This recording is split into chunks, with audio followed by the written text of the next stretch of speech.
नमस्कार. आज आपण पाईल्स या रोगाबद्दल बघूया. याला अर्श, मूळव्याध अशा वेगवेगळ्या नावांनी ओळखलं जातं.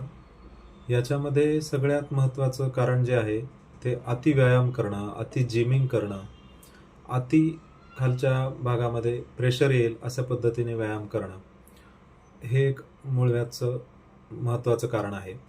याच्यानंतर अति लांबचा प्रवास करणं, म्हणजे ड्रायव्हर लोक जे असतात त्यांना सततचा प्रवास आणि सीट जे असेल ते एकदम कडक असणं, याच्यामुळे पाईल्सची निर्मिती व्हायला मदत होते.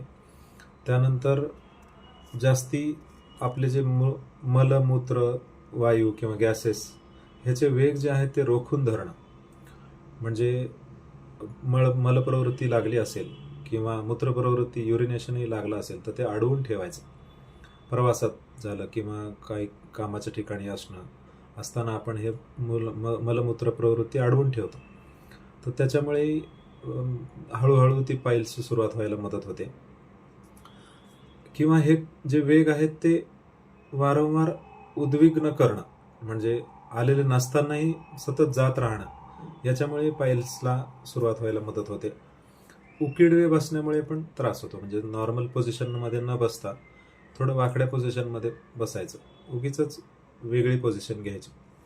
काही जे दीर्घ आजार असतात, म्हणजे मोठ्या लांब कालावधीचे, त्या आजारांमुळे पण पाईल्स उद्भवायला मदत होते. किंवा रक्त कमी असण्याची प्रवृत्ती पाईल्स होण्यासाठी कारणीभूत ठरते. बऱ्याचशा स्त्रियांमध्ये डिलिव्हरी झाल्यानंतर पाईल्सची सुरुवात होते. अति तिखट खाणं, खारट खाणं, आंबट खाणं अशा गोष्टींमुळेही पाईल्सला सुरुवात व्हायला मदत होते. अति नॉनव्हेज किंवा मांसाहार करणाऱ्यांमध्येही पाईल्सचे प्रमाण जास्ती बघायला मिळतं.